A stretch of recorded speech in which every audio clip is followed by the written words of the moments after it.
Bom dia, boa tarde, boa noite, boa madrugada, não importa o horário que você consome o nosso podcast e eu com isso, o que nos enche de satisfação é ter a tua companhia, sempre com os nossos entrevistados que impactam e fazem a diferença aí na sua vida. Um podcast que trata o mundo político de uma maneira completamente diferente, mas antes de anunciar a nossa ilustre convidada, Marcelo Damin, vamos faturar. Temos aqui os nossos anunciantes e eu começo hoje pela OneDoc. Isso porque a gente tem visto um movimento muito bacana de muitos prefeitos elogiando a OneDoc, né, Damin? Foi o caso do Paulinho Salerno, presidente da FAMURS. A OneDoc é um sistema de gestão digital justamente feito para organizar os processos digitais, estabelecer as metas com os funcionários. E a OneDoc vai ter uma série especial aqui também, né, Damin? Trazendo alguns gestores que já usam esse sistema de gestão para falar desse sistema. Então, nas próximas semanas estaremos colocando. Exatamente, vai vir o Vinícius Pegoraro, prefeito de Canguçu, aqui falar desse sistema e já vai ser entrevistado também aqui por nós, mas vai ser uma série especial muito bacana. Bom, dica de final de semana...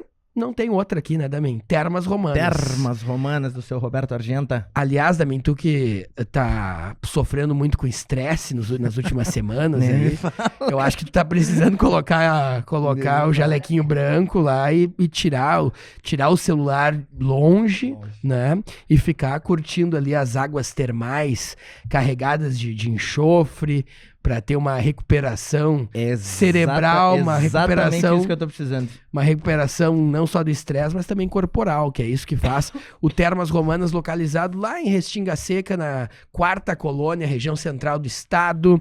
Lembrando que se você falar que é ouvinte ou telespectador aqui do podcast, ganha um baita desconto com a Jaque e com toda a turma da Termas Romanas, patrocinador aqui do nosso podcast. Também estamos aqui com um sistema de ensino Aprende Brasil, sistema espalhado no Brasil inteiro, que está conosco aqui também com uma série de entrevistados na área da educação, falando sobre como a educação pode influenciar e impactar a vida das pessoas e que realmente é muito bacana por aqui. Quem mais está conosco também? Tem também Soma Companhia Imobiliária, nem melhor nem pior, apenas diferente. Grande imobiliária, quem trabalha com quem está buscando imóveis de médio e alto padrão e quem também está buscando se mudar, está buscando ir para um imóvel maior, home office, precisa de um escritório ou quer mudar sua empresa de lugar, Soma Companhia Imobiliária, fica na Nilo Peçanha, tá passando o Instagram da Soma aqui embaixo, podem entrar em contato que vocês vão ser muito bem atendidos. É verdade. E também, né, uma dica para quem quiser esteticamente ter melhores resultados com seus dentes, o melhor sorriso, que é a nossa doutora Thaís, né? É verdade. Que é patrocinadora aqui também do programa. Que cuida da nossa lataria, cuida né? da gente e dos convidados que quiserem ir lá. Muitos já foram por lá e ficaram apaixonados pela doutora e ela Thaís. trabalha também com harmonização facial. A gente não precisou fazer, o Voltaire a gente não precisou fazer porque a gente já é avantajado, a gente é privilegiado de beleza já, né, Voltaire? Deus nos deu essa sorte, mas os dentinhos a gente teve que dar uma consertada lá. Então, quem quiser cuidar dos dentes, lentes de resina e fazer harmonização facial, pode procurar a TG Harmonize. E aproveitando, já se inscrevam no canal, ative o sininho. O nosso podcast aí tá chegando a quase 1 milhão de visualizações. Te deu uma crescida boa nesses últimos dias aí. Quero mandar um abraço para a equipe e para o senador Lazier, para o Felipe Chemalho, para toda a equipe, porque a gente estava analisando especialmente os resultados do senador Lazier, que estão com quase 1 milhão de visualizações, se a gente for juntar o YouTube, o TikTok, né? 1 milhão e 41 mil views entre YouTube e TikTok do Lazier Martins. Eu encontrei o senador Lazier em Farroupilha e ele estava subindo para dar uma entrevista lá na Rádio Espaço e comentou comigo, muito satisfeito, muito feliz com os resultados e disse que vai voltar. Então agora que começar a campanha em si, volta de novo pra gente fazer um debate aí com os pré-candidatos ao Senado. 1 milhão e 41 mil views, bota 10 cadeiras a deputado estadual. Hein, Moderno? É verdade. É verdade.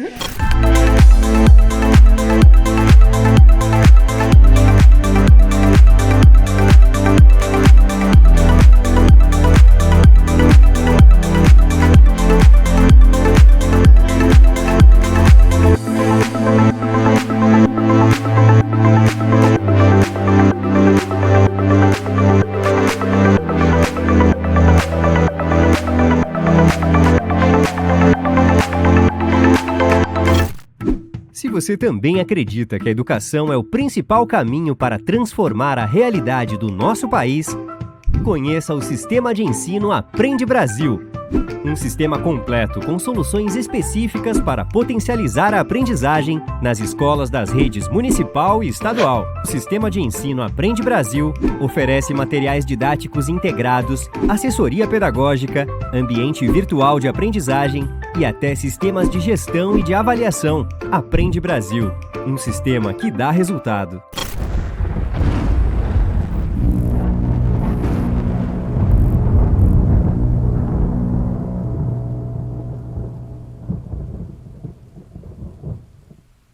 A nossa convidada de hoje já foi garota verão, empreendedora, vereadora no município de São Borja, já foi secretária justamente de município, já esteve envolvido com secretaria estadual e agora, depois do empreendedorismo, depois da moda, depois da vida empresarial, se prepara para colocar o nome à disposição a um novo desafio na política. Estavam falando que ela poderia ir a vice-governadora, outros dizem que pode ir a deputada, a gente vai entender tudo isso com a nossa entrevistada de agora, que está conosco, a Nadine Dubal. Seja bem-vinda, Nadine. Bom dia, boa tarde, boa noite, boa madrugada, porque todos consomem os seus horários. Eu estava aqui já né, processando bom dia, boa tarde, boa noite, boa madrugada. Um prazer estar aqui com vocês. Grata pelo convite, pela oportunidade, né? E eu fico à disposição aqui para a gente trocar essas figurinhas, né? Vamos ver se a gente chega nessa marca do lazer, né? Mas tá que eleita. Loucura, olha só. 1 milhão, tá eleita. E muito me agrada saber disso, porque eu entrei na coordenação da campanha política dele já tem um período, então a gente vem trabalhando junto com o Chemali fundamentalmente a parte política, né? E Sim. a equipe toda trabalha o restante, a parte burocrática e organizacional, enfim. E a gente fica muito feliz, porque também iniciamos aí nesse processo com 5%, na última pesquisa ele atingiu 11% já, né? Então é praticamente o dobro, né? Numa margem de erro de 3 pontos percentuais, então a gente fica bem feliz, assim, de saber que está evoluindo, né? Que a campanha está aí, é voto para voto, e a gente está na campanha, e agora eu tenho essa segunda missão aí junto ao Partido Podemos, né? Que é de ser candidata, ser pré-candidata neste momento, né? Numa possível coligação ainda, que não estamos fechados, né? A gente ainda está no processo de conversação, mas nós tivemos um início de conversa com o PSC, que é Roberto Argenta. Inclusive do aqui, seu olha Argenta. a energia aqui do resort. Olha só, maravilhoso lá, viu? Vale a pena. Não sei se já foram lá. Muito bom, né? Muito bom, muito bom. É bom. E a receptividade, a equipe, né? Muito atenta com tudo, assim, me surpreendeu. E tu vê que é uma cidadezinha super pequena, né? Movimenta economicamente a região ali, claro. Né? Os atendentes são... A prioridade é do município, se não da região, né? Então, realmente, assim, surpreende o trabalho que ele vem fazendo lá, empreendendo lá, né? Então, a região da Quarta Colônia cresceu por demais, assim, e está reconhecidíssima hoje, né? É verdade. Com ambos os investimentos lá, né? Tanto do Termas como da parte de educação, né? Com a faculdade, que ele também administra lá a equipe dele e tudo mais, né? Nadine, tu começa, né? A gente começa falando sobre um tempo em que o concurso Garota Verão parava o estado do Rio Grande do Sul. Caravanas de excursão para Capão da Canoa, Litoral Norte, transmissão da RBS TV. Era quase um Oscar, né? Talvez o grande orgulho. E a Nadine, no ano de 1998? Ai, não, olha, o túnel do tempo tá mais adiante ali. 95, ano que o Grêmio foi campeão da Libertadores 27 também. 27 anos. Foi Garota Verão. Na época representando o município de São Borja. São Borja, minha terra natal. Como é que foi aquele turbilhão? Que idade tinha Nadine na época? Assim, ó, foi muito marcante, especialmente aquele ano, porque aquele ano foi o primeiro ano da integração do Mercosul. Uhum. Então foi o primeiro ano que meninas concorriam da Argentina e do Uruguai também. Então, legal. A gente nas regionais, muitas delas vieram até a final, né? Então, nas regionais havia esse encontro aí das candidatas do Uruguai e da Argentina. Eu tinha 16 anos na época, foi meu primeiro concurso de beleza, nunca tinha saído de São Borja, né? Bem campeira, assim, bem bagual, né? Eu sou bem pé no barro, né? A minha lida sempre foi com cavalo, Então, aí vim mais para uma curtição, assim, de praia mesmo, sem muita intenção, né? Mas no momento que eu vi da grandiosidade do concurso, mas a ficha caiu mesmo de eu estar participando, de estar buscando um título que era tão reconhecido à época, quando eu já estava lá, nos 3 dias já de imersão, que na época muita coisa não podia, tipo, as meninas não... Haviam várias proibições, né, no contrato. As meninas não podiam usar piercing, não podia ter tatuagem na época, não podia usar adereço grande. Então, era o mais natural possível. Depois, o perfil do concurso mudou um pouco, né? As meninas partiram um pouco para modelagem, mas naquela época da década de 90, então, o perfil era esse, era garota mesmo. Concorreram comigo algumas meninas que depois tiveram super destaque na moda, em outras áreas. Por exemplo, a Shirley Malman. A Shirley concorreu naquele ano e depois virou uma top internacional, né? A Patrícia Poeta concorreu comigo, né? Fomos pra final Perdeu juntas. pra ti, né? No caso, né? Ninguém perde ali, né? A gente tem um destaque ali Perdeu. E então, assim, tem meninas que saíram dali do concurso, né? Que abria muitas portas. Então, foi o primeiro ano da informatização, olha como eu sou antiga, né? Primeiro ano de informatização do concurso. Né? Então, muita coisa acontecia. Os patrocinadores mais fortes que teve foi daquele ano de 95, que era a Pepsi e a Tramontina. Então, todo mundo achou que eu tinha ganhado aquele Porsche que sortearam lá, mas o Porsche não chegou até mim, né? Então, era um sorteio da Pepsi. Isso mesmo. Foi feito durante o concurso. Aquele ano em especial, lembro que tinha as corridas de Fórmula 1, né? No domingo. Sim. Então, aquele ano foi negociado com a Globo. Ele passou para depois do concurso. Então, o concurso antecipou seu horário para passar no horário nobre. E a corrida de carro veio depois. Então, realmente, sim, o ano de 95 foi muito marcante para o concurso. E na minha vida, principalmente, né? Naquele período, eu depois fiquei no contrato da Pepsi da Tramontina, cumpri algumas agendas dos patrocinadores, mas dali para frente, assim, abriram-se muitas portas, né? E muito nova, então meu pai e minha mãe me acompanharam em todos os eventos praticamente daquele ano. Naquele ano eu tive que parar de estudar, porque era muita coisa a fazer, e como eu tinha ali um ano antes na parte educacional, meus pais me permitiram, então, parar aquele ano de estudar. Sim. E eu fui garota verão, eu visitei 86 municípios do estado. Pois porque na época tinha uma agenda bem extensa. Muito. A garota verão acabava sendo uma grande representante. Exatamente. E eu acho que também tinha contratos, compromissos com a própria RBS, né? Nós tínhamos, sim, né? Os eventos deles, os eventos de agenda fixas, assim, tipo Réveillon, né, outros concursos que eles faziam, a gente tinha que estar lá. Então, assim, tinha essas agendas que eram fixas e tinha as agendas nas quais os municípios te convidam para ir, né? Então, escolha da soberana, da feira, não sei do que. Então, tu vai de jurada. Claro. Escolha do Abroto, Rio Grande do Sul, né? Que depois retomaram. Mas eu fui Isso financeiramente rende alguma coisa? Na ou época. É mais aparecer para depois ter algum trabalho? Isso na prática, como é que funciona isso? Na época, o Garota Verão dava o valor... o dólar estava 1 por 1. Então, o prêmio para a menina que ganhasse era $15 mil. Então, e era um valor considerável, assim. Foi um valor que, na época, ficaram sabendo depois, mas eu não usufruí desse valor.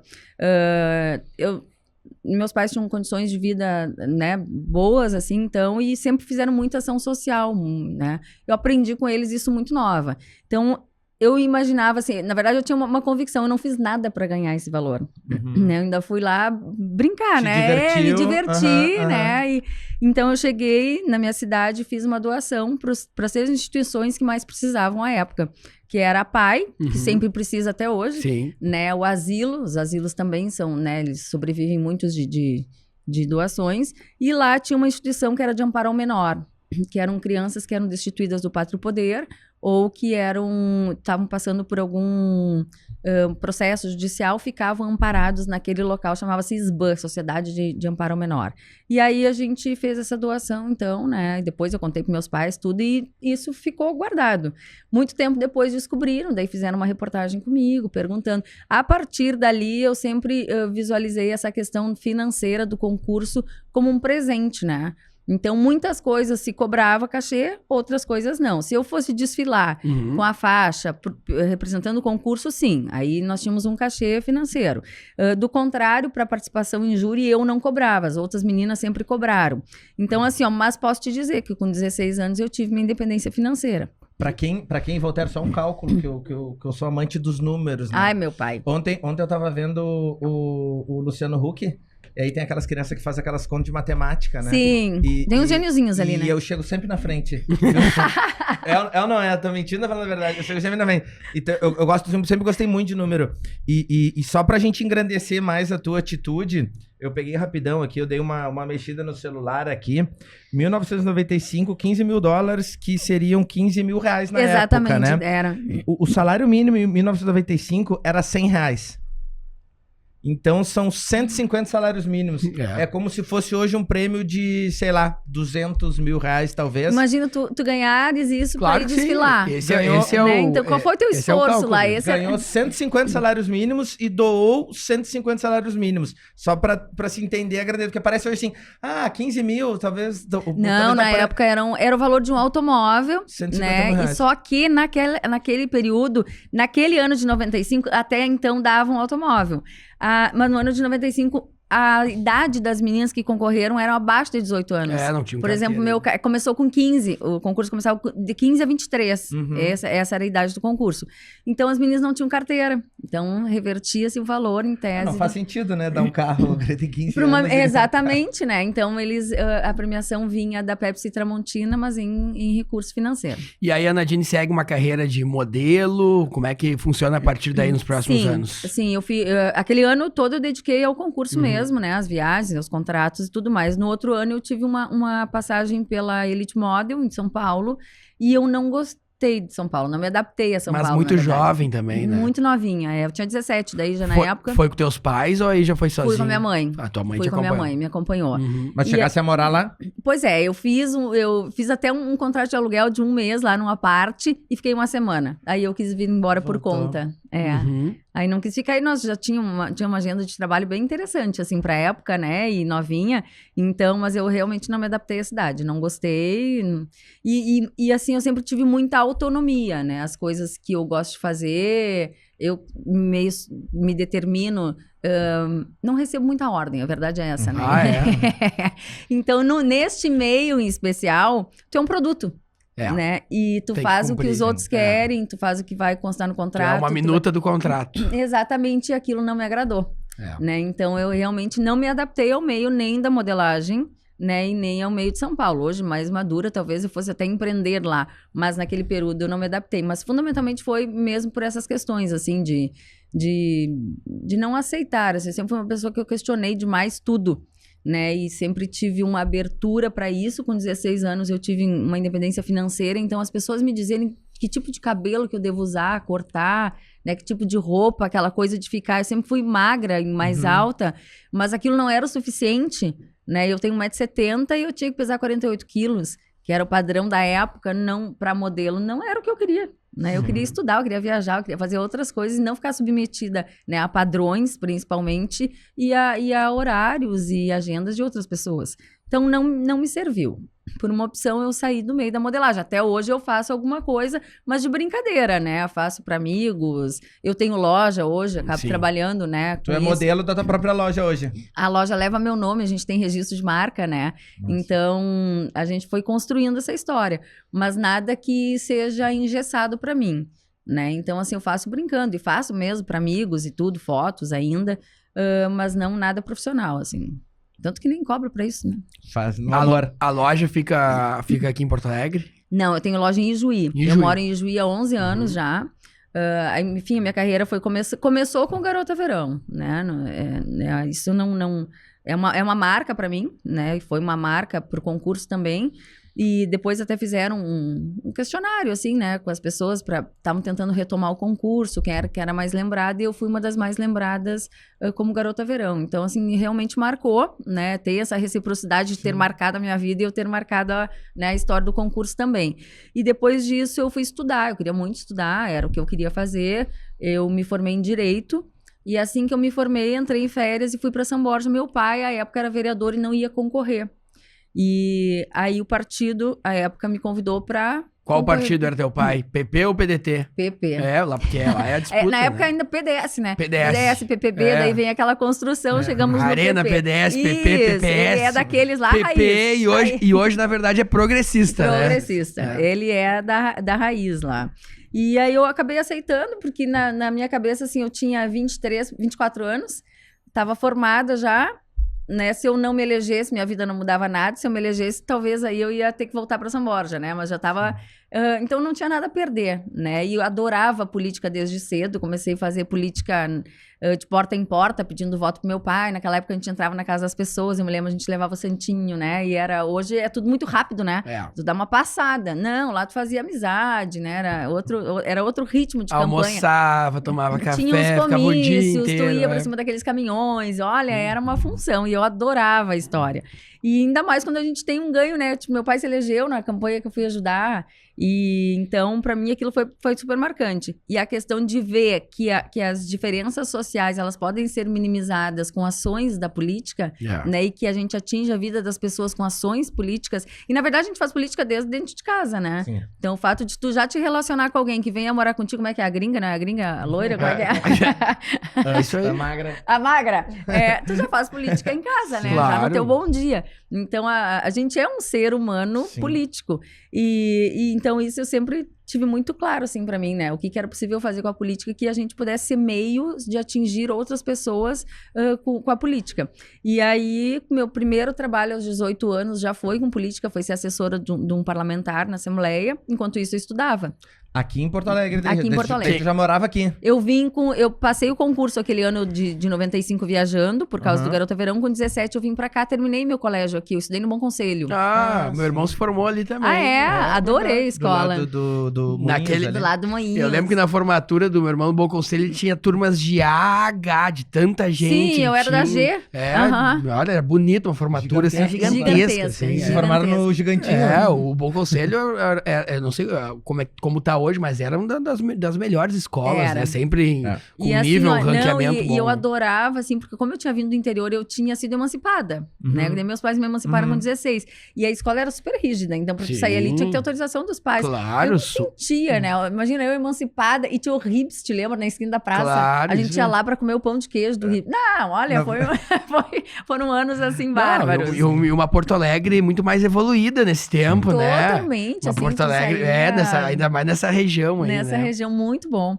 Aí, então, eu fiquei todo 2017 aqui, 2018 fiz um intercâmbio, né, antes de entrar na faculdade, voltei até da Europa, porque eu tinha passado no vestibular, daí meus pais solicitaram que eu voltasse, enfim, né, depois que eu cursasse, eles me davam uma outra viagem, até hoje não me deram, né, mas a ideia era essa, que eu voltasse depois. E aí, a vida vai tomando outros rumos, né, eu aceitei o convite do partido na época e me candidatei, daí eu fui a segunda vereadora mais votada, e no município uma única mulher, jovem, com 24 anos, e fui uma das mais jovens do estado na época. Na época, 24 era mais do que jovem. E 24 sendo mulher, na época, numa política ainda machista, dominada por homens, era um baita. Na fronteira, era um Só que era uma época que as velho. pessoas amadureciam antes, né?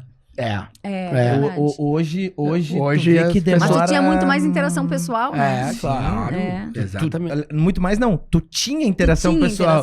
Hoje né? tu não tem interação pessoal nenhuma, né? Zero. E aí se torna vereadora. Aí me tornei vereadora e tive que passar por algumas situações, porque a política, querendo ou não, até hoje é um palco masculino. Sim. Né? Então Machista. começamos por aí, machista. Eu da fronteira, né? Mulher, jovem, né? Então, assim, eu fui quebrando algumas barreiras.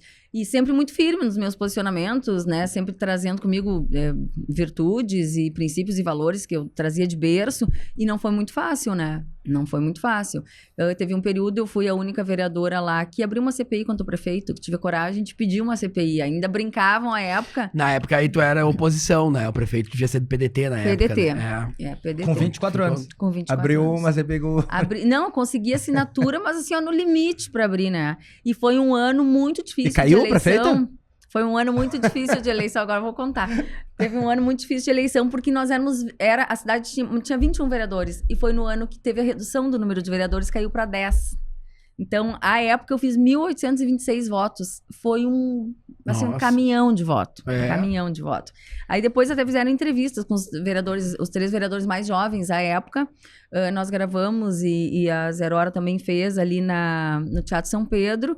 E hoje os 3 continuam na política, né? O que é interessante. Claro que eu tive uma vida num período mais afastada porque tenho filhos, né? Tive filhos antes, mas os 3 vereadores mais jovens daquele mandato era eu, a Manuela Dávila e o Marcel Van Hatten, que hoje é deputado federal. Sim, então, a reportagem era exatamente isso, né? Os jovens que vinham da política e era uma nova geração. Eu me afastei um período, fui para a política institucional. Agora eu vou contando. Bom, passei aquele período de vereadora, abri uma CPI contra o prefeito, e a gente conseguiu comprovar que a terceirização da saúde tinha fraude ao processo licitatório, e até hoje ele responde. Quem era o prefeito da época? Pois é, foi até presidente da FAMURS. Ah, sim. Sim, é verdade. A Mário Vani Veis. Mário Vani, isso aí. Mário Vani Veis, PDT também. E assim como ele, outros ainda respondem, né? Até hoje? Há 2 anos atrás eu fui chamada. Desse processo de... Lá de 2004. 2005. Que a gente Nossa. abriu. E não caducou ainda, não.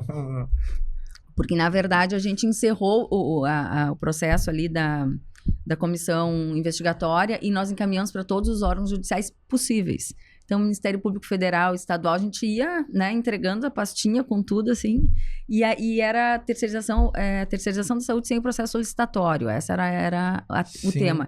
E aí envolvia muita gente, porque aí a empresa era de Erechim.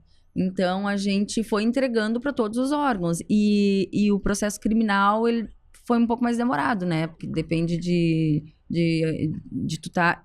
No período de pandemia, então, quando eu fui chamada para depor, eu também pensei na época, eu disse, mas vou depor do quê? Né? Claro, tinha sido presidente, daí que eu fui entender que aquele processo ainda estava em andamento, 2 anos atrás. Que loucura, Uma né? loucura, uma loucura. Judiciário, né? Lento, moroso. Então, tu vê, lá em 2005... Os do Lula já prescreveram todos. Então, pois é, coisa rápida, O né? judiciário é rápido. Ninguém pode falar mal do nosso judiciário, porque ele é muito rápido.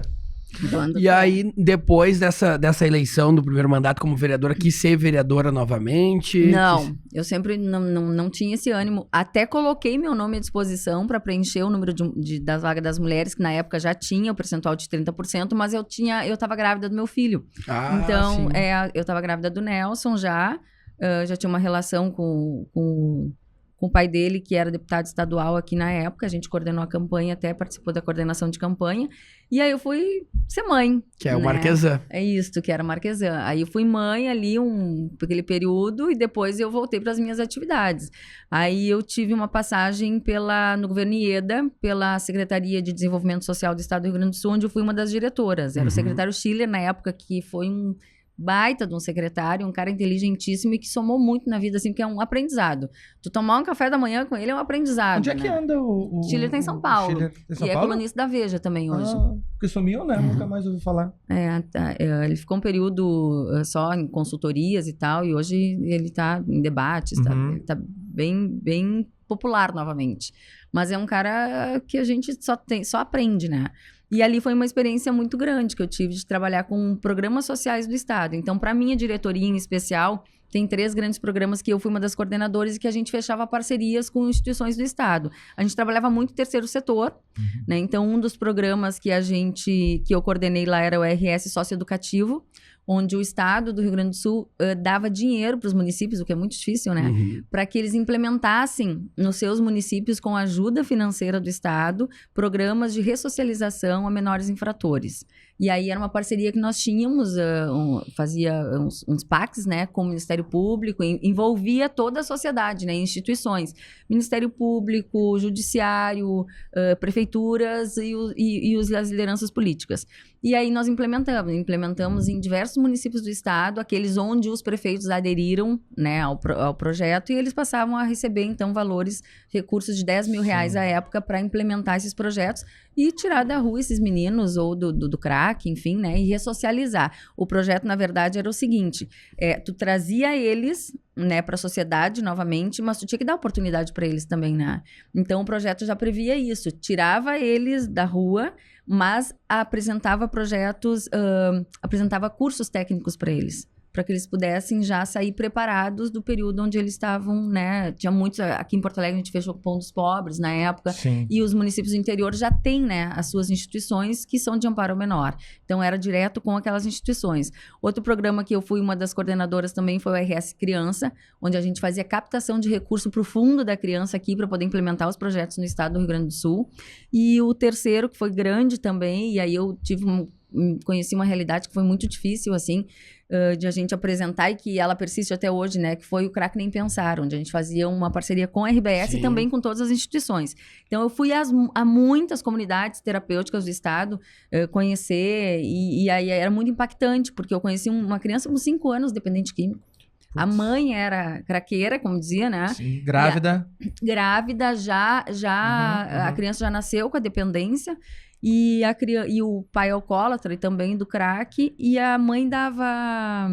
No mamar, ele já absorvia, né, pela mama, e estava sempre, então... Sob efeito. Sob efeito. E no momento que ele parou de mamar, a mãe dava álcool para ele, porque daí ele se embriagava, neném, não chorava, dormia, né, e a criança se tornou, e eu conheci com 5 anos, dependente químico. E como é que tira essa criança da dependência química com 5 anos? Foi destituída do pátrio poder, por denúncia, vizinhos denunciaram. Mas eu digo, mas qual que é o tratamento que se faz para uma criança de 5 anos? Ele teve todo o processo de abstinência, que nem o adulto, tudo, e estava na fazenda de recuperação. Junto com os adultos. Eles tinham... Essa outra fazenda recebia menores. Criança. Porque tem de tudo que é... Sim, quando a gente fala menor, a gente imagina 15, 16, Exato, mas 5... foi muito impactante pra mim. Ao mesmo tempo que eu conheci uma criança com 5 anos dependente química, eu conheci um senhor de 86 anos que estava fazendo um tratamento também por dependência química. Então eram extremos, assim, pra mim. Logicamente que existe aquela margem que é o normal ali, né? Que se diz o normal da faixa etária, que é lá dos seus 20 aos 35, tá? Que aí o pessoal já onde tem mais dependentes nessa faixa etária. Mas foi impactante. Então, foi um trabalho, assim, grande, né? Eu viajei muito no estado para implementar esses projetos que faziam a diferença mesmo, né? Para as instituições, para as famílias e principalmente para os municípios de interior. E depois dali, eu tive ainda uma passagem a convite do prefeito de São Luís Gonzaga, que é nas Missões, próximo da minha cidade, ali, minha família das Missões. Eu fui ser secretária da Saúde. Ali o bicho pegou, assim. Ali conheceu uma realidade. Ali a gente conhece muito dolorosa. Tu não dormia à noite pensando que a secretaria não tinha dinheiro, o paciente precisando de transporte, né? O Ministério Público às vezes não te autorizava, porque daí como é que tu ia transportar se o município não tinha dinheiro para pagar? Né? Então foi muito complicado, assim, foi uma realidade muito dolorosa. Ali a gente cresce com a dor. Que loucura. Porque a vida das pessoas tá... depende da tua ação às vezes, né? Sim. Então, assim, se tu demora para liberar um paciente, por exemplo, se o paciente perde 1 hora esperando a UTI móvel, que São Luís, no caso, não tinha, nós contratávamos de Santo Ângelo, e esse paciente tinha que ir ainda buscar uma UTI, né, uma vaga de UTI, porque no polo regional também não tinha, pra gente, e ficava na espera. E aquilo era extremamente angustiante. Então, era 3, 4 da manhã, e a gente mobilizado na secretaria, a gente não conseguia vaga. Né, nos hospitais, nada. Então, graças a Deus, a gente não teve perdas significativas, assim, de pacientes, mas muitos ainda ficaram, né, por aguardar vaga. Eu não ia conseguir. Porque não tem como, o cara quer agasalhar tudo. Eu tenho dificuldade e tu quer resolver. Ia me ligar alguém 2 da manhã mal e ia buscar. Não, telefone direto, assim, 2, 3 da manhã. Eu lembro que... Estresse, cai cabelo. Eu namorava o pai da minha filha na época. Namorava não, já era casado. E ele dizia assim, mas às vezes eu chegava lá fora, porque daí final de semana, quando dava, eu ia pra fora, só que o telefone sempre tocando, né? Um dia ele disse assim, preciso conversar contigo. Minha filha era bem pequenininha, tinha 1 aninho. Aí ele me disse assim, vou te dizer uma coisa, aqui na fazenda não é clínica de tratar louco. Então, eu quero te dizer que tu te endireita aí, porque não tem hora pra nada, tu não come direito, tu tá, né, sempre sob pressão, tá sempre com o telefone tocando, 3 da manhã teu telefone toca, liberação de ambulância. E realmente, secretário de saúde do interior que se dedica... É um plantonista. Né, plantonista. Batem na porta, né? E as pessoas sabem onde tu mora. Né? No interior as pessoas sabem onde tu mora, elas batem na porta mesmo. E até porque elas precisam, né? Até porque elas precisam. Exatamente. E agora agora um novo desafio, se preparando junto com o Podemos. Eu fui um período, então, assim, de fora cargos públicos, eu fui para política institucional. Então, eu sempre tive um envolvimento com cavalo crioulo, e eu fui para política institucional. Então, há 4 anos atrás, pela primeira vez na história da Associação Brasileira dos Criadores de Cavalo Crioulo, teve uma eleição, em 33 anos. Aí... Que eu quero. Quer café mais? Não, obrigado. Eu vou querer um água, cafezinho. Aí eu fui coordenar a campanha de um dos candidatos. Daí, então, coordenei no âmbito Brasil essa campanha institucional dos criadores e a gente conseguiu ganhar ali por 84 votos. Nós ganhamos a eleição. Núcleo brasileiro ou gaúcho dos criadores de cavalo crioulo? Não, Associação Brasileira. Brasileira. Nunca tinha tido, sempre foi por aclamação, né? E nunca tinha tido, e aquele ano em especial, 2 primos concorriam à presidência da Associação Brasileira. E os 2 da mesma cidade, que eram de Bagé.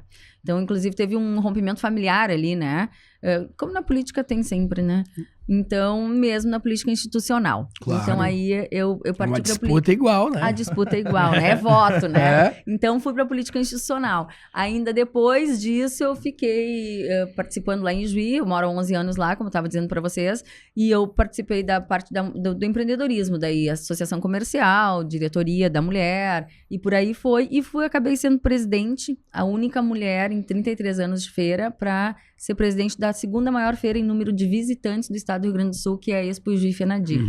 Então, assim, foi uma grande quebra de paradigma e foi difícil também ser presidente, né, de uma feira de negócios e principalmente numa cidade culturalmente conservadora. Sim. Não sei a palavra certa, uma cidade super conservadora, uma cidade de colonização, né? E lá, então, uma pessoa de fora, eu não era natural de lá, sou por adoção e juíza, minha filha nasceu lá, mas eu sou natural da fronteira. Então, foi bastante difícil. Então, foram 33 anos onde só homens também tiveram, né, a oportunidade de estar numa feira de negócios. E isso me abriu um espaço gigantesco, porque foi tão significativo para a região, né, que a gente foi pauta, assim, estadual de várias entrevistas. Pela primeira vez, uma mulher estava assumindo uma feira de negócios. E naquele ano, eu era a única mulher a estar à frente de uma feira de negócios. O restante todos eram os homens. É um ambiente ainda também Nadine, dominado pelos homens. ser bonita é bom, né? É bom ser bonito, né? Claro. Porque essa história do... Tem os dois lados, É aí que eu vou chegar. Essa história do Fiuk, porque eu sou bonito, meu pai é rico, então eu sofro preconceito. Ai, não se fazia, não dá pra se vitimizar. É só um pouquinho, né? Não, eu sou bonito, rico, branco. Cantor. Eu sofro um preconceito. Ator da Globo. E é vítima. Só um pouquinho, né? Hoje todo mundo é vítima das histórias, né? Onde é que eu quero chegar? Ser bonito é muito bom. Tu veio de uma carreira de modelo. Tu é o concurso mais cobiçado do estado na época, talvez, quiçá do Brasil, né? Naquele ano, mais de 5.600 meninas concorreram. Olha isso. Olha aí, daí tu mobilizava o estado. Aí tu concorre pela tua região. Aí tu ganhou da tua região, tu vai pra regional. Eu sei por quê, porque a minha primeira namorada que eu tive, ela era de Barão de Cotegipe, que é do lado de Erechim, e ela desfilou Garota Verão e ganhou na região do Alto Uruguai, e depois foi pra Final. Capão e ficou entre as 10, perdeu, né? Que só a primeira que ganha, né? Ficou entre as 10. Então, mais ou menos, eu sei como é que funciona. Sim. Mas, enfim, e aí tu entra pra política, que é um ramo machista. E que é um ramo machista também porque a gente nota que as mulheres não têm vontade de entrar na política. Não tem, a gente vê uma dificuldade dentro dos países. Tanto que nunca preenche né, os 30%. Exato, e não é papo de macho isso, é que as mulheres não querem entrar. E vou te dizer uma coisa, não conseguem. Eu tenho dado bastante entrevista, assim, né? Porque, primeiro, por essa questão, depois a gente vai falar aqui da possibilidade de ser candidata a vice, né, a governadora, mas eu arrisco dizer, e tem gente que diz que não é verdade sim, eu arrisco dizer que mulher não vota em mulher. Se votasse mulher, nós tínhamos mais mulheres eleitas, nós somos maioria do eleitorado, 53% do eleitorado é feminino, né, então mulher não vota em mulher. Exato. Então a gente tem que diagnosticar o porquê disso, né, e aí quando tu tava falando, eu já tô me antecipando aqui, eu acho que no que tu queres perguntar, mas...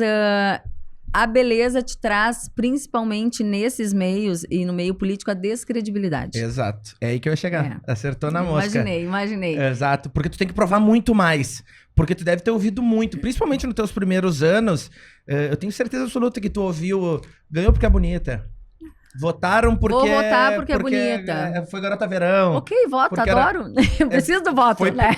Seja qual for o motivo. E aí tem que trabalhar dobrado pra mostrar... Então aquela história do ator que é mais bonito, que tem que trabalhar mais pra mostrar que não tá ali porque é bonito, é real. Exatamente, igual. É real. Às vezes dava vontade de chorar, assim, né? Eu sou meio bruta, né? Eu sou lá da fronteira. Mas por vezes, Mandou assim, uns longe. Bastante. Bastante. Já comecei um novo conceito lá, eu dizia que era um conceito na cidade, que é no interior ainda o voto é trocado, né? Isso é verdade. Isso virou um costume, né? A pessoa chega lá com o cartão, com o pagamento da conta da água e da luz. Sim. Né? Principalmente em campanha de vereador de interior. Isso é uma loucura, assim. E aí era muito engraçado depois que eu me elegi. Paga minha luz aqui que tu tem 5 votos aqui isso de casa. Aí, normal. E depois de eleito parece que tu tem obrigação. De manter a família, né? Uma loucura. E as pessoas chegavam... Se alguém quiser pagar minhas contas, eu como candidato quiser pagar minhas contas aí... Tá lá em casa, vamos buscar. Eu voto aí. Isso é verdade, mas tem conta, gente. bruxo. Nossa. E aí eles chegavam lá com os boletos, né? Nos vereadores. Que daí justificava que não tinham dinheiro e tal, que tava faltando gás, que tinha que dar comida para as crianças, meus boletos estavam lá. E isso virou um costume, né? Aí eu já tinha na porta do meu gabinete, eu tinha um cartaz: não pagamos água, não pagamos luz, não compramos voto. Então ali começou e... Uma mudança, né? E eu sabia que com algumas atitudes que eu estava tendo lá, eu sabia que eu nem me reelegeria no próximo, né? Se eu me candidatasse novamente. Acabei me candidatando, como eu disse, mas eu tinha um nenê de 1 mês, né? Foi no final eu já estava grávida. E deixei correr, aí quando terminou a eleição, o neto estava com 1 mês. Sim. Então, assim, alguém tem que fazer, né? Foi ameaçado de morte. Tinha um amigo meu que dizia assim, por algumas atitudes, né? Tipo assim, eu denunciei vereador, meu colega, de bancada. E aí, que hoje ainda é deputado e hoje é candidato, presidente do partido na época, me chamou para uma reunião particular lá, dizendo que eu não podia estar delatando o companheiro. E eu dentro da casa do cara, eu disse pra ele, mas eu não fui eleito para passar a mão na cabeça de companheiro. Eu me levantei da casa, tava dentro da casa do cara, levantei e fui embora, né? Vou fazer o quê? Dentro da casa do cara, brigando com o cara é presidente do partido. E por essas e outras tantas, tipo, abrir uma CPI, o pessoal lá dizia que o único vereador homem que tinha na cidade com coragem de homem era a vereadora Nadine. Né, que conseguiu ali abrir a CPI, investigar e fazer o que era necessário. E eu tinha um amigo aqui de Porto Alegre que me dizia assim, vem cá, tu não tem medo de amanhecer com a boca cheia de formiga?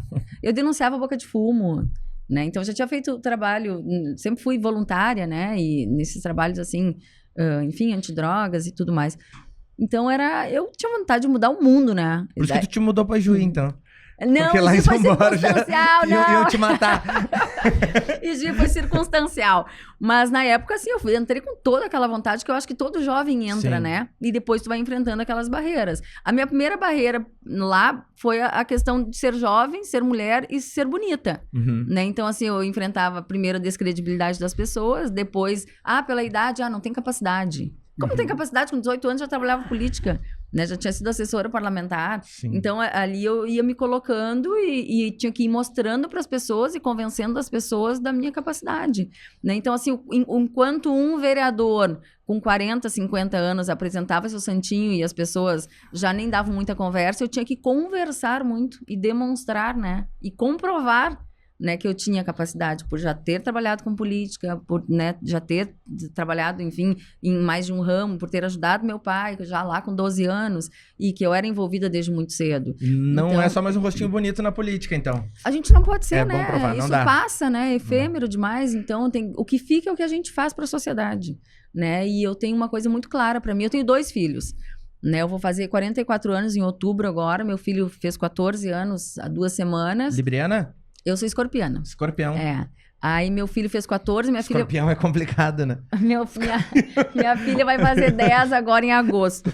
Então, assim, uma coisa que é muito clara pra mim, se hoje eu tenho uma sociedade melhor e mais evoluída pra viver, que a que os meus pais tiveram, foi porque alguém na política fez por mim, porque as mudanças sociais só acontecem pela política, né? Então, o que eu quero? Eu quero que os meus filhos tenham uma sociedade melhor pra viver, com condições melhores, então eu não vou ficar criticando, eu tenho que botar a cara e tentar fazer. Né? Claro que, quer ser deputado estadual, não depende de mim, gente.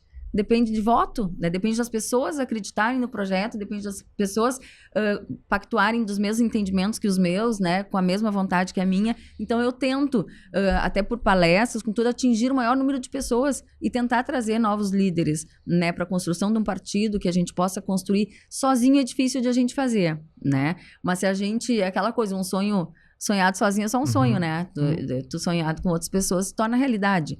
Então, eu tento atingir sempre o maior número de pessoas pontuando as coisas que eu acredito, né? E eu acredito na mudança. E eu sou uma pessoa que eu tenho esperança e eu tenho vontade de fazer. Às vezes, as pessoas dizem, o que tu quer fazer na vida? Porque eu já fiz várias coisas, né? Já fui modelo, eu sou formada. Agora, terça-feira passada, fiz a defesa da minha dissertação do mestrado. Então, nunca parei de estudar nesse período, né? Sou mãe, tenho loja, participo das questões de empreendedorismo. Aí as pessoas me dizem sempre, tá, mas o que tu quer especificamente? E faço política junto, né? Eu acho que tudo é possível.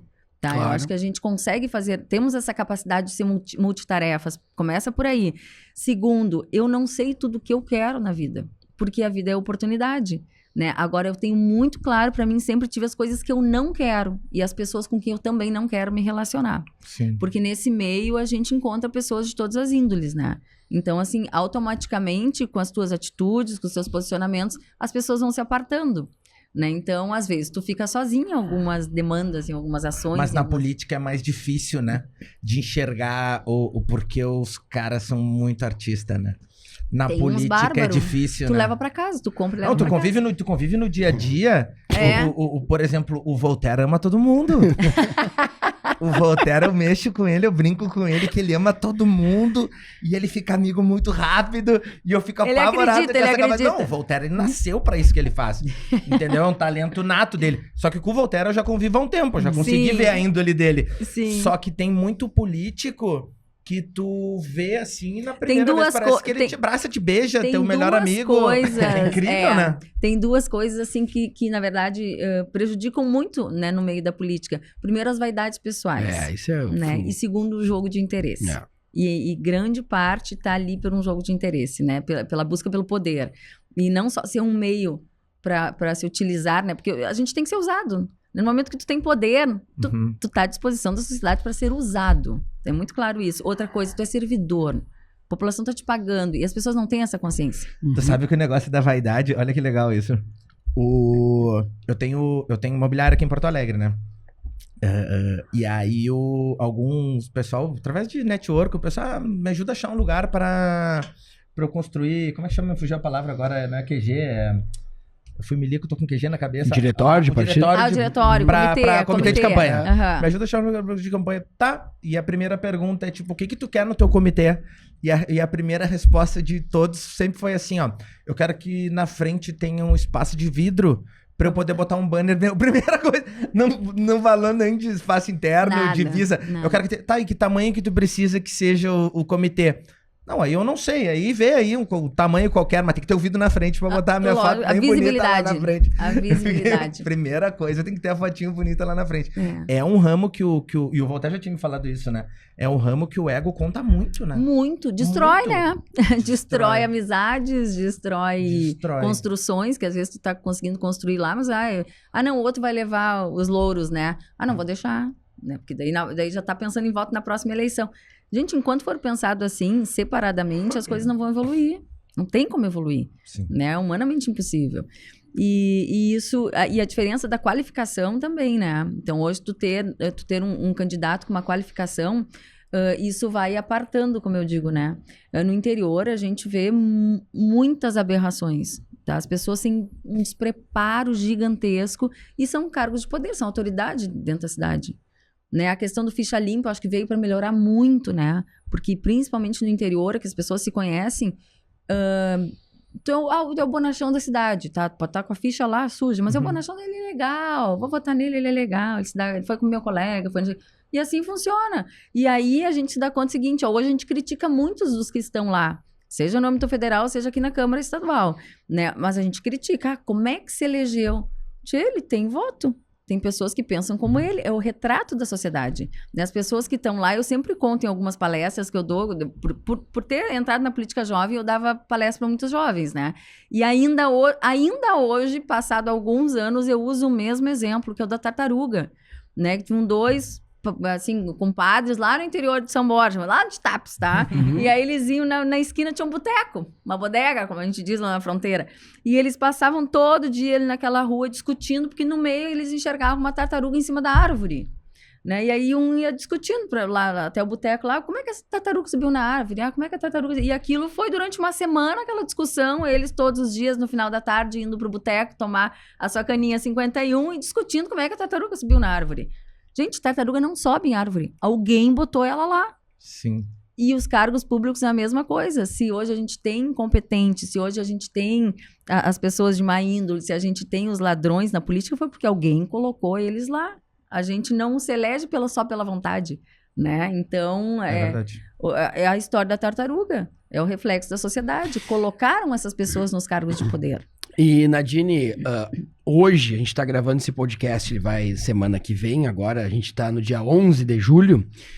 Quais as chances? O Podemos deve apoiar o Argenta no PSC, deve daqui a pouco apoiar o Eduardo Leite? O que deve acontecer aqui em âmbito estadual, pelo que vocês estão prevendo? Nós temos, dentro do Podemos, a seguinte definição, tá?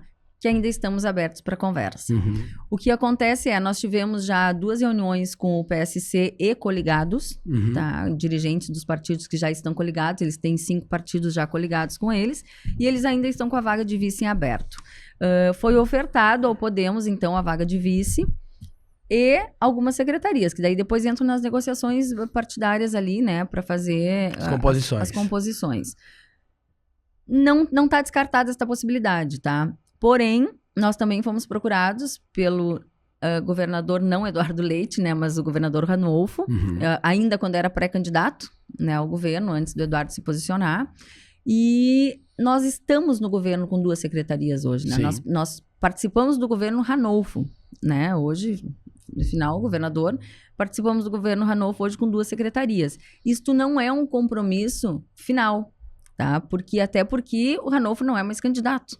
Né? Então, hoje o PSDB tem um novo candidato que não é o atual governador que concorre à reeleição. Então, está nessa conversação também. O Ranolfo não vai nem a vice de novo? O Ranolfo não pode, pela legislação, tirar nada. É verdade. Porque ele cumpre os 6 meses ali. Cumpriu. É verdade. Verdade. Ele só poderia ir à reeleição. Né? E aí, como eles chegaram num denominador comum que o candidato deve ser o Eduardo, então o Ranolfo mas tá bom essa conta, né? Tu fica 1 ano de governador de 6 estado meses. E na outra tu não vai... 6 meses. Não, ele vai ficar até dezembro. Não, eu digo a legislação, a por 6 meses, ele sendo governador, o cargo... Não, tudo bem, o que eu digo é que a conta fecha, né? Se me oferecessem hoje, tu quer ser governador por 1 ano e depois tu não te candidata a nada, eu assino agora. Vale essa é a situação dele, então ele não pode concorrer a nada. Então ainda está em aberto, tá? O que nós não temos, a proposta deles é da vice, né? Pelo PSDB, nós temos propostas de secretarias, né? Numa coligação com secretarias. Tá chamando a atenção nessa eleição ao Palácio Piratini, aos pré-candidatos ao governo do estado, a ausência de mulheres, né?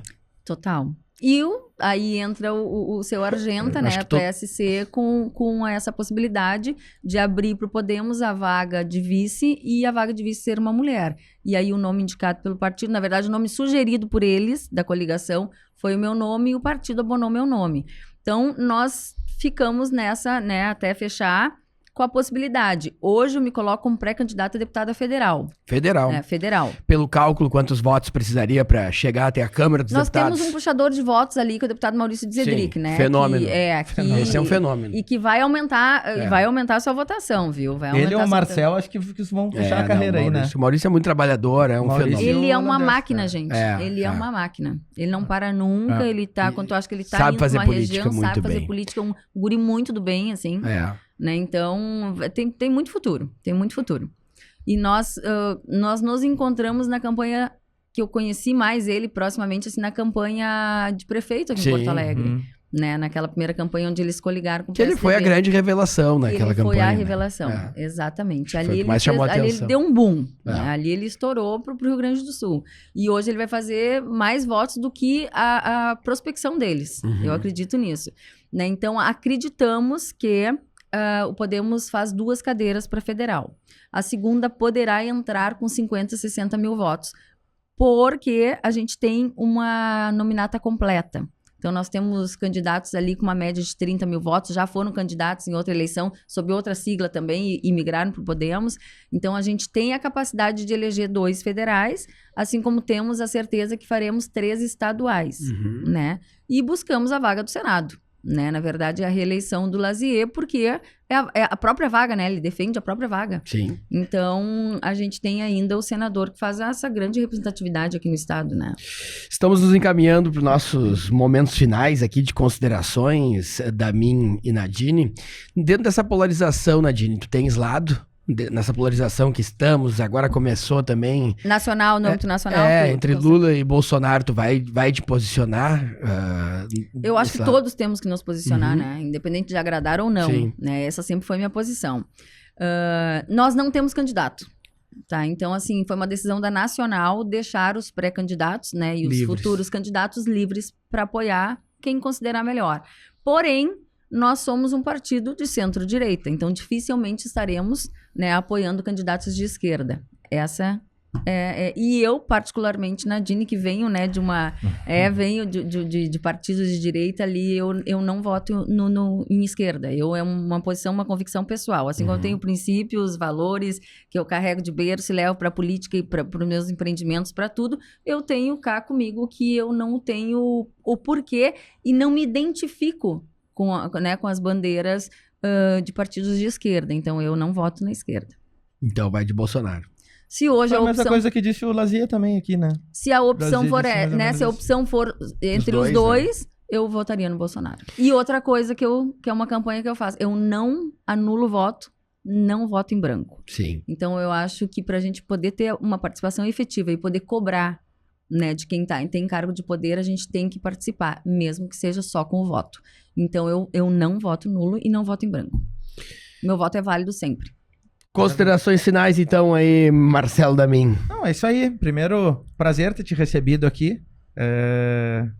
Muita satisfação ter recebido aqui uma ex-modelo, empresária, formada em Direito, tem uma eu tenho carreira uma pós em Ciências Sociais. Ciências Sociais. E agora sou mestre em Desenvolvimento Regional. Que legal. Mas acima de tudo isso, Marcelo, sou mãe. Isso é maravilhoso. A melhor parte, na verdade. A melhor parte. Esses dias a gente tava falando sobre... Tava conversando sobre amor. E nós tava falando... Começou o assunto falando de quem era mais ladrão, quem era menos ladrão. Ladrão é ladrão. Né? Quem é mais, sempre quem foi, é menos, não é ladrão. É ladrão. E eu cheguei a uma conclusão de que perguntaram assim, não sei o que, tu nunca vai amar, que não sei o que. Eu digo assim, depois que tu tem filho, o teu conceito de amor, ele muda. E tu descobre que pra ter uma pessoa do teu lado que seja no nível do teu filho, beira o impossível. Então tu pode se apaixonar, tu pode ser perdidamente apaixonado por outra pessoa, tu pode ser de 4 pela essa pessoa, tu pode viver por essa outra pessoa, mas tu nunca vai amar como tu ama um filho. Então o amor, ele é um só. E pra tu igualar aquilo, não é muito difícil. Eu tenho uma concepção ainda de que tudo na vida tem prazo de validade, menos o amor de mãe. Menos o amor de mãe. Então como é que tu vai equiparar um amor de marido, um amor de esposa com um amor de filho? Não tem como. Tu dizer assim, eu te amo igual eu amo meu filho. São sentimentos diferentes também. Né? Entendeu? Então é complicado. Mas foi um prazer ter te recebido aqui. Te desejar boa sorte, seja qual for a escolha, se for pra ir a vice, se for... Pelo que eu entendi aqui, talvez tenha até uma beirinha de talvez ir de vice do Leite aqui. Sobrou uns porcentinhos aqui de... Não, talvez o Leite possa ser não, ali já tem oficializado os convites. Vai que o Lazier mude alguma ali coisa. Pode ser também o Busato, pode ser o MDB, pode ser o MDB, maior, né? Então, MDB, será? Mas, gente, que loucura, né? A gente que faz parte da política aqui, eu nunca tinha visto um cenário como esse na vida. de uma incerteza então, ainda. Tão indefinido, faltando tão pouco tempo, né? A gente está no 2 meses. período pré-eleitoral. 2 meses e meio para eleição e não tem nada definido. E não tem nada definido. É impressionante. Ainda tem muita gente para morrer até lá. Tem. Né?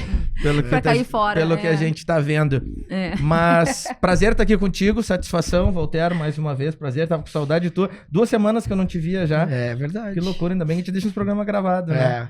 Nadine, olhando naquela câmera ali, então, deixa teu recado para teus futuros eleitores. Claro que a gente está em pré-campanha, ele é pré-candidato, a gente sempre deixa isso bem claro. A gente está, né, aqui no YouTube, Spotify, as rádios do interior retransmitem, ele é pré-candidato, a gente tem todo esse cuidado eleitoral, mas deixa tuas considerações finais olhando para aquela câmera e falando no fundo dos olhos dos teus admiradores aí pelo estado afora. Gente, eu sou extremamente transparente, né? Eu acho que isso é uma característica que eu tenho.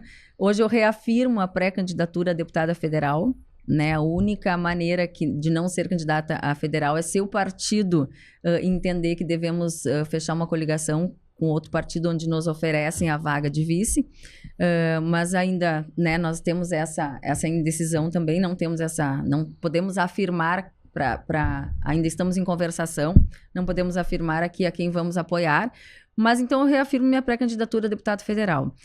Eu tô que nem aqueles, assim, gostou da entrevista, compartilha aí, né? Deixa seu like, mais ou menos curte.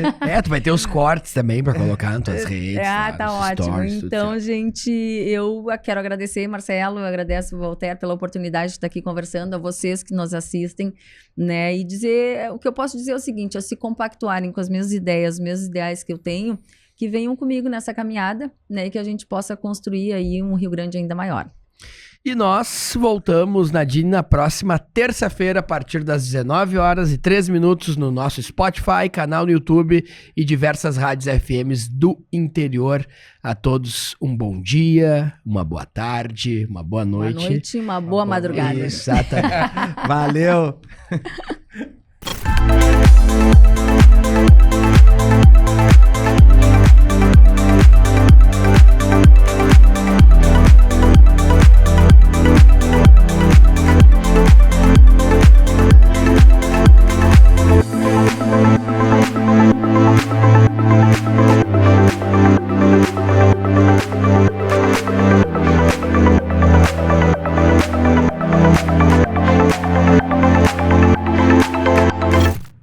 Se você também acredita que a educação é o principal caminho para transformar a realidade do nosso país, conheça o Sistema de Ensino Aprende Brasil.